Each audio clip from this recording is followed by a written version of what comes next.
하나님 말씀 보겠습니다. 갈라디아서 2장 10절입니다. 갈라디아서 2장 10절 한 절 말씀입니다.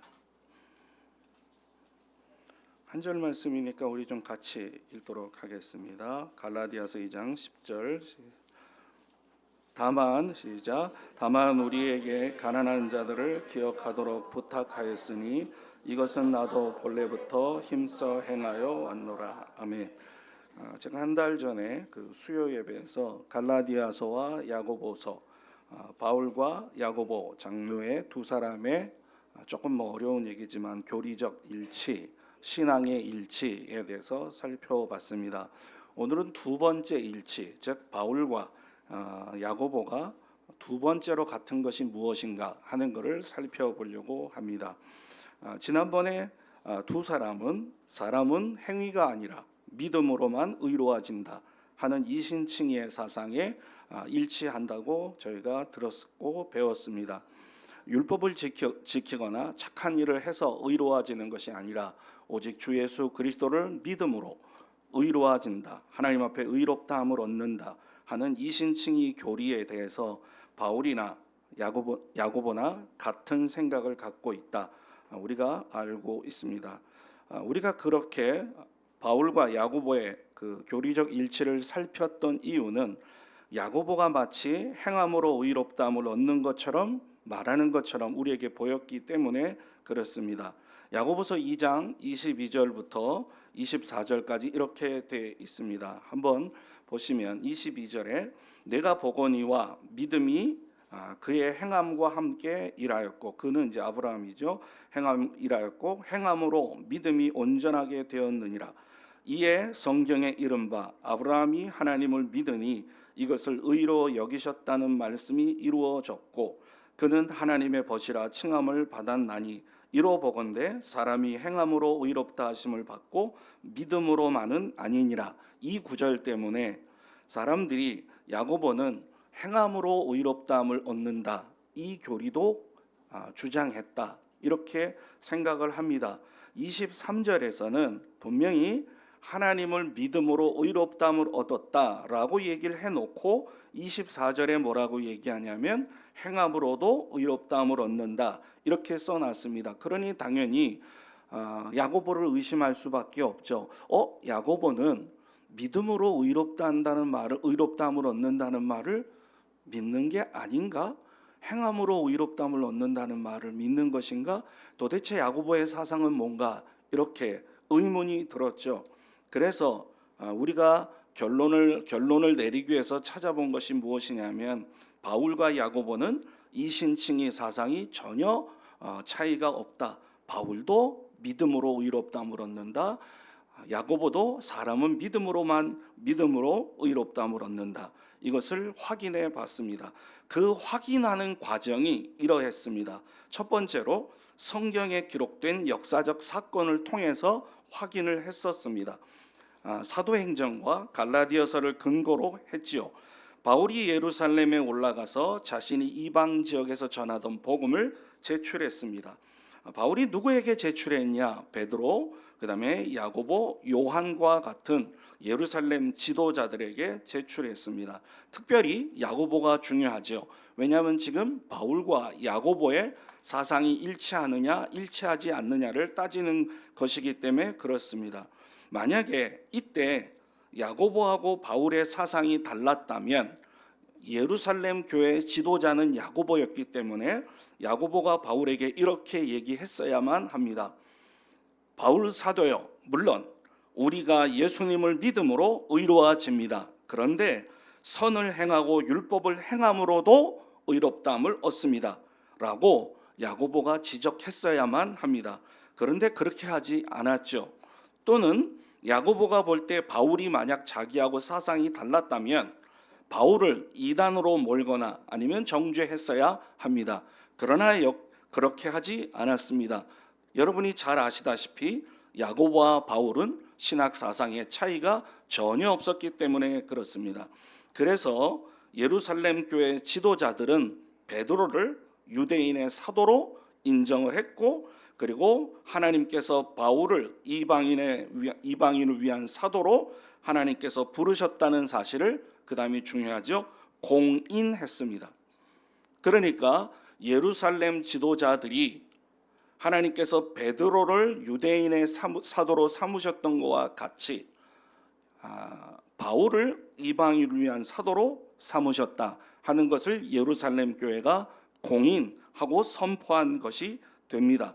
그리고 예루살렘 교회의 예루살렘의 중심적인 지도자들은 베드로, 요한, 야고보가 바울하고 악수를 했습니다. 악수를 하면서 하나님께 받은 은혜와 그리고 그가 이방인을 위한 복음 전파의 사명을 인정하고 그리고 바울의 일행과 교제의 악수를 했습니다. 그것이 갈라디아서 2장 9절 말씀입니다. 그 다음에 구제에 힘쓰도록 바울에게 그런데 구제는 좀 힘써라 하고 얘기를 했는데 그것이 오늘 읽은 본문 10절 말씀입니다. 이 부분은 후에 제가 다루도록 하겠습니다. 두 번째로 바울과 야고보의 사상이 같다는 얘기를 우리는 구약 성경의 내용을 가지고 살펴봤습니다. 구약 성경을 가지고 바울과 야고보의 사상이 같다는 걸 확인했다는 얘기입니다. 성령의 영감으로 쓰인 성경이 모순일 수가 없습니다. 성령의 영감으로 쓰여진 성경에 오류가 있을 수도 없습니다. 그러니까 우리의 눈에 모순처럼 보이는 구절들도 실제로는 우리가 잘 이해를 하지 못해서 그렇지 절대로 모순이거나 오류가 있을 수 없습니다. 이걸 전제로 했을 때 바울의 신앙과 야고보 장로의 신앙은 다를 수 없었다. 관점은 다를 수 없었다 하는 것을 이미 결론으로 얻을 수 있습니다. 야고보서 2장을 보면 야고보는 아브라함과 기생 라합의 예를 들어서 행함으로 의롭다함을 얻는다라고 설명을 했습니다. 방금 전에 우리가 읽었던 말씀인데 우리 조상 아브라함이 그 아들 이삭을 제단에 바칠 때 행함으로 의롭다 하심을 받은 것이 아니냐. 내가 이로 보거니와 믿음이 그의 행함과 함께 일하고 행함으로 믿음이 온전하게 되었느니라. 이에 성경이 이른바 아브라함이 하나님을 믿으니 이것이 의로 여기셨다 하는 말씀이 이루어졌고 그는 하나님의 벗이라 칭함을 받았나니 이로 보건대 사람이 행함으로 의롭다 하심을 받고 믿음으로만은 아니니라. 그리고 25절에 또 이와 같이 기생 라합이 사자들을 접대하여 다른 길로 나아가게 할 때 행함으로 의롭다 하심을 받은 것이 아니냐. 이렇게 야고보는 아브라함이 하나님 앞에 이삭을 드릴 때 의로워졌다. 그 다음에 기생 라합이 하나님의 사자들을 접대했을 때 그 행위로 의롭다함을 얻었다. 이렇게 야고보 장로가 얘기를 했습니다. 여기서 우리는 절대로 놓쳐서는 안 되는 내용이 있습니다. 그것이 뭐냐면 야고보가 지금 아브라함의 얘기를 합니다. 야고보가 기생 라합의 얘기를 합니다. 이 말은 야고보가 구약 성경을 알고 있었다는 얘기입니다. 만약에 몰랐다면 이렇게 얘기할 수가 없죠. 절대로 얘기할 수가 없습니다. 이거는 가능성 자체가 제로입니다. 그러니 야고보가 아브라함을 얘기하고 기생 라합을 얘기했다는 얘기는 아브라함은 분명히 구약을 알고 있었습니다. 그렇다면 야고보가 아브라함이 이삭을 드린 사건을 성경에 기록했다는 것을 분명히 야고보가 아는데 그러면서 야고보가 이렇게 얘기할 수 있냐 이 말이죠. 아브라함이 이삭을 드릴 때 행함으로 의롭다함을 얻었다라고 얘기할 수 있냐 이 말입니다. 이건 얘기가 좀 달라지죠. 왜냐하면 야고보서 2장 23절 죄송하지만 23절 한 번만 띄워주시겠습니까? 야고보서 2장 23절을 보면 이렇게 되어 있습니다. 이는 성경에 이른바 아브라함이 하나님을 믿으니 이것을 의로 여기셨다 하는 말씀이 이루어졌다 이렇게 되어 있습니다. 이거 지금 창세기 15장 말씀입니다. 15장 말씀을 지금 야고보가 알고 있습니다. 분명히 알고 있습니다. 아니 성경에 기록해 놨으니까 분명히 알고 있죠. 그래놓고 24절에 뭐라고 되어 있냐면 행함으로 의롭다함을 얻었다.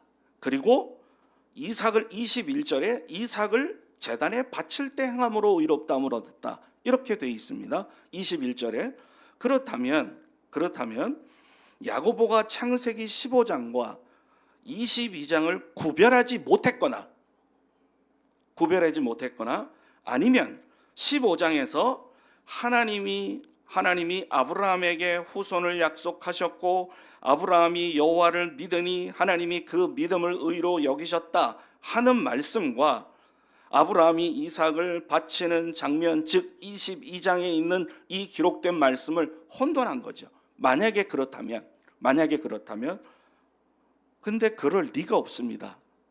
왜냐하면 지금 야고보는 분명하게 창세기 15장과 22장을 기억하고 있고 또 그 상황에서 글을 쓰고 있기 때문에 그렇습니다. 그리고 무엇보다도 가장 중요한 게 뭐냐면 야고보가 야고보서를 혼자 쓴 게 절대로 아니란 얘기입니다. 야고보는 성령의 전적인 감동으로 야고보서를 쓰고 있습니다. 여러분 이 사실을 믿습니까? 그렇다면 여기에는 오류가 있을 수 없습니다. 22장에 아브라함이 이삭을 드리는 장면에서 의롭다함을 얻었다는 구절은 없습니다. 아브라함이 의롭다함을 얻었다는 얘기는 약속을 하나님이 하셨을 때 그것을 믿었다, 그래서 의로워졌다, 이 구절이 있고 22절에 이삭을 드렸다는 말에는 의롭다함을 얻었다는 말이 없습니다. 어떤 말씀이 있습니까? 이제야 내가 나를 경외하는 줄 안다 하는 말씀이 있을 뿐입니다. 다시 한번 종합합니다. 야고보가 22장을 잘못 읽었거나 아니면 잘못 해석한 결과로 하나님 아브라함이 이삭을 드릴 때 의롭다함을 얻었다고 말씀했는가? 그렇지 않겠죠. 그럴 리도 없고 그럴 수도 없습니다. 그렇다면 지난달에 제가 말씀을 드렸듯이 이건 어떻게 우리가 이해해야 하는가? 바울은 칭의의 원인을 얘기하고 있었고 야고보는 칭의의 결과를 얘기하고 있었습니다. 다른 말로 쉽게 얘기하면 바울은 사람이 어떻게 하나님 앞에 의롭다함을 얻는가에 대해서 말한 것이고 야고보는 어떤 사람이 참된 믿음이 있다면 그것이 하나님 앞에 어떻게 드러나는가 하는 것을 다룬 겁니다. 다시 정리합니다. 바울은 사람이 하나님 앞에 어떻게 의롭다함을 얻느냐 이것을 말한 것이고 야고보는 어떤 사람이 참된 믿음이 있다면 그것이 하나님 앞에 어떻게 드러나느냐 하는 것을 말하는 것이었습니다. 그래서 우리는 두 번째로 구약 성경을 가지고 바울과 야고보의 신학 사상이 차이가 없다는 걸 확인했습니다. 세 번째로 저희가 확인했던 것은 역사적 상황이었습니다. 바울 서신 갈라디아서나 야고보서는 경계하는 대상이 달랐습니다. 바울 서신은 믿음으로만 안 된다, 율법을 지켜야 한다 이렇게 주장했던 율법주의자들에게 바울은 경계를 하고 있었고 경고를 하고 있었고 야고보는 율법 폐기론자들에게 경고를 하고 있었습니다. 그러니 바울과 야고보의 메시지는 대상이 달랐습니다. 바울은 율법주의자들에게 아니다, 믿음으로만이다, 율법의 행위가 아니라 믿음으로만 의로워진다 하는 걸 얘기한 거였고 야고보는 너희가 믿음으로 구원을 얻었는데 믿음으로 의롭다함을 얻었는데 그렇다고 행함을 개판으로 해도 되느냐, 사람을 이렇게 무시해도 되느냐, 이것이 야고보서가 하는 말이었습니다. 네 번째로 바울과 야고보가 사용하는 단어, 즉 의, 행함 이런 단어들의 의미를 가지고 살펴볼 때도 바울과 야고보의 사상은 같았습니다. 이 부분은 시간 관계상 언급하지 않겠습니다. 제가 지금 말씀드린 것이 바울과 야고보의 첫 번째 일치입니다. 가장 중요한 일치이죠. 이게 틀리면 절대로 안 되는 거죠. 바울과 야고보는 이신칭의 사상에 대해서 같았다. 그러면 오늘 우리는 바울과 야고보의 두 번째 일치를 살펴보려고 합니다. 그 두 번째 일치는 지금 10절에 오늘 본문에 나와 있습니다. 자, 예루살렘 총회에서 두 사람의 사상이 같다는 걸 확인하고 이제 바울에게 한 가지 요청을 합니다. 예루살렘 교회 지도자들이 가난한 사람들을 기억해라 이렇게 부탁을 합니다. 그때 바울이 뭐라고 얘기를 하느냐? 나는 본래부터 그거 힘썼다. 바울이 이렇게 얘기하는 거죠. 나는 원래부터 가난한 사람들을 구제하는 것에 힘을 썼다. 바울과 야고보가 똑같이 하나가 된 것은 또 하나 있었습니다. 하나가 된 것은 또 다른 것이 있었습니다. 그것이 뭐냐면 가난한 자들에 대한 사랑이었습니다. 여기 이제 가난한 자들은 로마 클라우디우스 황제 때, 4대 황제죠.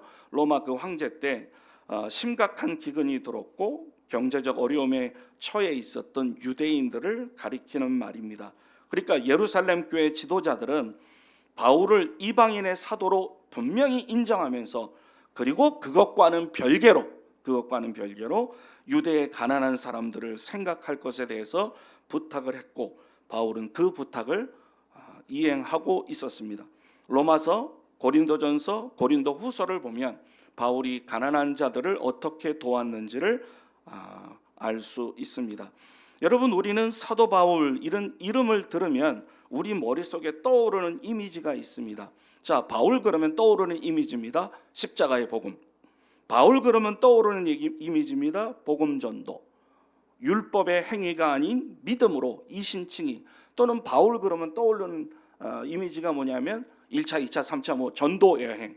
이런 게 이제 바울하면 떠오르는 이미지입니다. 그런데 여러분, 오늘 설교 후에 여러분은 하나의 이미지를 더 추가시키길 바랍니다. 그것은 뭐냐면 가난한 자에 대한 구제입니다. 바울 서신과 야고보, 야고보서와 바울 서신, 그리고 야고보와 바울. 야고보서 2장 1절에서 9절에는 이런 말씀들이 나오죠. 제가 한번 빨리 읽어보겠습니다. 내 형제들아, 영광의 주 우리 주 예수 그리스도에 대한 믿음을 너희가 가졌으니 사람을 차별하여 대하지 말라. 만일 너희 회당에 금가락지를 끼고 아름다운 옷을 입은 사람이 들어오고 또 남루한 옷을 입은 가난한 사람이 들어올 때 너희가 아름다운 옷을 입은 자를 눈여겨보고 말하되 여기 좋은 자리에 앉으소서 하고, 또 가난한 자들에게 말하되 너는 거기에 서 있든지 내 발등상 아래 있든지 앉으라 하면 너희끼리 서로 차별하며 악한 생각으로 판단하는 자가 되는 것이 아니냐. 내 사랑하는 형제들아, 들을지어다. 하나님이 세상에서 가난한 자를 택하사 믿음에 부요하게 하시고 또 자기를 사랑하는 자들에게 약속하신 나라를 상속으로 받게 하지 아니하셨느냐. 너희는 도리어 가난한 자를 업신여겼도다. 부자는 너희를 억압하며 법정으로 끌고 가지 아니하느냐. 그들은 너희에게 대하여 일컫는 바 그 아름다운 이름을 비방하지 아니하느냐. 너희가 만일 성경에 기록된 대로 내 이웃 사랑하기를 내 몸과 같이 하라 하신 최고의 법을 지키면 잘하는 것이 이거와, 만일 너희가 사람을 차별하여 대하면 죄를 짓는 것이니 율법이 너희를 범죄자로 정죄하리라. 지금 제가 읽은 야고보서 2장 말씀입니다. 자, 바울은 야고보서 2장 말씀을 이미 순종하고 있었다는 얘기입니다. 갈라디아서 2장 10절을 근거로 했을 때 바울은 나는 본래부터 이렇게 가난한 사람을 구제하고 있었다. 사람 차별하지 않았다. 그러니 야고보서 2장에 나오는 말씀을 바울은 이미 순종하고 있었습니다. 바울이 갖고 있는 믿음이 필연적으로 선한 행위를 만들어냈다는 얘기입니다. 바울이 갖고 있는 믿음은 선행을 갖고 오지 않는 믿음이 아니라 선행을 갖고 올 수밖에 없는 믿음을 갖고 있다는 얘기죠. 아브라함이 믿음으로 의롭다함을 얻었는데 그 믿음이 이삭을 드리는 사건으로 드러났습니다. 아브라함이 믿음으로 의롭다함을 얻고 그것이 이삭을 드리는 행위로 증명이 됐다는 얘기입니다. 바울하고 똑같은 경우입니다. 바울이 믿음으로 의롭다함을 얻었다는 사실은 가난한 자를 구제하는 행위로 드러났습니다. 그러면 야고보는 어떻습니까? 야고보는 자신의 선한 행위와 선한 양심으로 자신이 의롭다함을 얻은 믿음을 갖고 있다는 것을 증명했습니다. 바울의 갈라디아서와 야고보의 야고보서가 기가 막힌 조화를 이루고 있습니다. 그래서 제가 재미있는 표현을 써봤습니다. 바울 서신을 믿은 야고보, 야고보서를 실천한 바울. 멋있죠? 동의가 안 되는 것 같아서 한 번 더 하겠습니다. 바울 서신을 믿은 야고보, 야고보서를 실천한 바울. 그냥 좀 섭섭하지만 넘어가도록 하겠습니다. 제가 붙인 이제 얘기입니다. 저하고 여러분하고 좀 같이 읽고 싶은 글이 있어서 준비를 했습니다. 한번 잠깐 띄워주시기 바랍니다. 글은 좀 어렵지만 그래도 좀 한번 보겠습니다. 하나님의 권능이나 지혜 모두 어두움 속에 숨겨져 있지 않다. 여러분 여기 점점점은 생략이에요. 생략 부분은 제가 읽겠습니다. 그러니까 전체가 내용이 많아서 제가 줄여놨는데 여러분은 그냥 들으시면서 저거를 좀 보시면 좋겠습니다. 하나님의 권능이나 지혜 모두 어둠 속에 숨겨져 있지 않다. 하나님의 권능은 모든 사람이 난공불락이라고 여기는 불경건한 자들의 잔혹함이 일순간에 무뎌지고 교만이 길들여지고 가장 강력한 요새가 뒤집히고 창과 군장이 산산조각이 나고 기력이 꺾이고 음모가 전복되고 그들 자신이 자기의 덩치에 내려앉고 하늘 위로 그들 자신을 들어올린 무모함이 땅의 중심에 이르도록 추락하고 역으로 겸손한 자들은 먼지 더미에서 일으킴을 받고 그 다음에 궁핍한 자들은 거름 더미에서 일으켜지고 억압받고 곤궁에 빠진 자들이 극도의 궁지에서 구출되고 개탄하는 자들이 선한 소망으로 회복되고 무장하지 않은 사람들이 무장한 사람들로부터 소수의 사람들이 대다수의 사람들로부터 연약한 사람들이 강한 사람들로부터 되레 승리를 취할 때 비로소 뛰어나게 드러난다. 주어하고 동사하고만 보겠습니다. 주어가 뭐냐면 하나님의 권능입니다. 이거 감추어지지 않는다. 그리고 그것은 정말 뛰어나게 드러난다. 근데 언제 드러나느냐? 가난한 자들이 일으켜 세워질 때입니다. 공궁에 빠진 사람들이 거기서 구출될 때입니다. 여러분은 이 글을 읽으면서 이게 어디에 나오는 것 같습니까? 뭐 이상한 신문에 나오는 거 아닙니다. 이 글은 칼빈의 기독교 강요 1권 5장 8절 얘기입니다. 기독교 강요에서 우리 칼빈주의, 보수주의, 개혁주의, 우리 신학의 거장인 칼빈이 기독교 강요에서 뭐라고 얘기를 했느냐? 하나님의 권능, 하나님의 지혜 이거 감추어지지 않는다. 그런데 하나님의 권능이 언제 정말 눈부시게 드러나느냐? 여러분들이 찬송할 때도 그렇게 됩니다. 그리고 우리가 말씀 드릴 때도 그렇게 됩니다. 하지만 칼빈이 얘기합니다. 가난한 사람들이 그 가난으로부터 건짐 받을 때입니다. 칼빈은 이렇게 가난한 사람들에 대해서 관점이 달랐습니다. 하나님의 권능이 언제 뛰어나게 드러나는가? 칼빈은 기독교 강요에서 다양한 상황에서 하나님의 권능이 놀랍게 드러난다. 그런데 그 중에 하나가 가난한 자들이 거름더미에서 일어나는 것이다.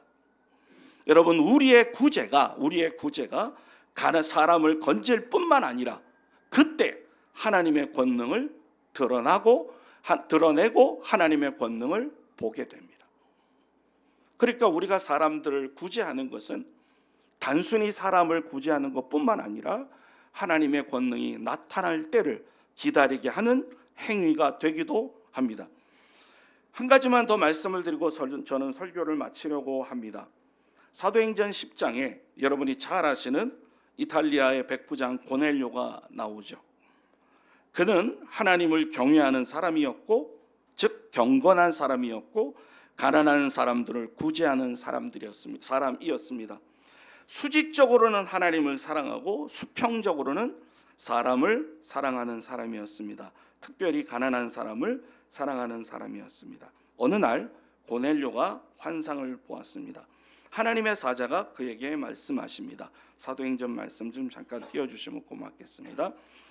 하루는 제9시쯤 되어 환상 중에 밝히 봄에 하나님의 사자가 들어와 이르되 고넬료야, 하니 고넬료가 주목하여 보고 두려워 이르되 주여 무슨 일이까? 천사가 이르되 내 기도와 구제가 하나님 앞에 상달되어 기억하신 바가 되었으니, 이렇게 되어 있습니다.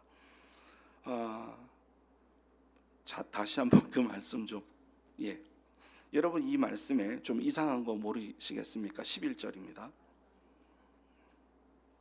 죄송합니다. 4절 말씀, 사도행전 10장 4절.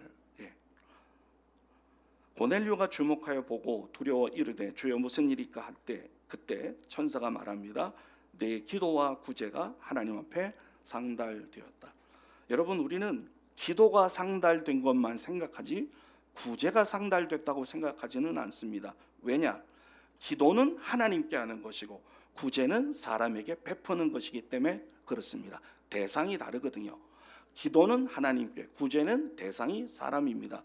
대상이 다르기 때문에 하나님께서 기도를 기억하셨다, 기도를 받으셨다, 기도가 하나님 앞에 상달되었다, 이해가 되죠. 그런데 구제가 하나님께 상달되었다, 언뜻 이해가 되지 않는 말씀입니다.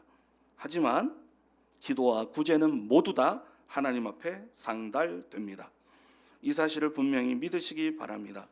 야고보서 1장의 말씀을 살펴보겠습니다. 야고보서 1장 27절은 이렇게 얘기합니다. 하나님 아버지 앞에서 정결하고 더러움이 없는 경건은 곧 고아와 과부를 그 환난 중에 돌아보고 또 자기를 지켜 세속에 물들지 아니하는 그것이니라. 하나님께서 인정하시는 경건, 그것은 두 가지 요소를 갖추고 있습니다. 첫째는 고아와 과부를 돌아보는 구제입니다. 여러분 잘 아시다시피 구약 성경에서 고아, 과부, 나그네는 약자의 상징입니다.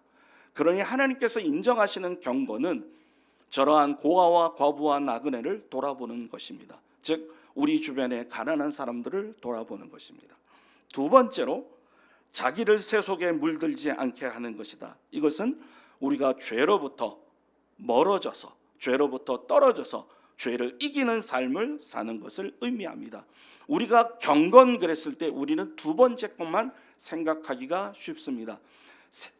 세속에 물들지 않는 것, 그것만이 경건이라고 생각할지 모르지만 경건은 두 가지 요소를 필연적으로 갖고 있습니다. 이 둘은 별개로 존재하지 않는다는 얘기입니다. 어떻게 그러냐? 가난한 사람을 돌볼 줄 아는 사람만이 세속에 빠지지 않습니다. 세속에 빠진 사람은 절대로 진심으로 가난한 사람을 돌볼 수 없습니다. 말씀을 적용하고 마치도록 하겠습니다. 하나님께서 우리에게 요구하시는 것은 무엇인가? 두말할 나위 없이 하나님을 온전히 믿는 것입니다. 그런데 그것으로 끝인가? 하나님을 믿는 사람은 하나님의 백성이죠. 그래서 하나님은 우리에게 네가 하나님의 백성이면 하나님의 백성처럼 살아라 하고 말씀하십니다. 그러면 오늘 본문을 통해서 봤을 때 하나님의 백성은 어떤 사람이냐? 돌아볼 줄 아는 사람입니다. 돌아볼 줄 아는 사람. 우리 교구, 우리 모임, 우리 공동체 안에 내가 돌아볼 사람이 있나 없나, 내가 찾아야 될 사람이 있나 없나, 그것이 하나님의 백성의 모습입니다. 기도하겠습니다. 존귀하신 하나님 아버지, 죄 때문에 하나님의 영광에 이를 수 없었던 우리를 그리스도 예수 안에 있는 속량으로 말미암아 하나님의 은혜로 값없이 의롭다함을 얻게 하시니 감사드립니다. 우리가 우리의 행위가 아닌 그리스도의 은혜와 믿음으로 의롭다함을 받았사오니 이제는 그 은혜를 찬양하며 믿음으로 하나님 백성답게 살아가게 하옵소서. 이웃을 돌아보는 사람으로 살게 하여 주시옵시고 연약한 성도를 기억하며 살게 하옵소서. 주 예수 그리스도의 이름으로 기원하옵나이다. 아멘.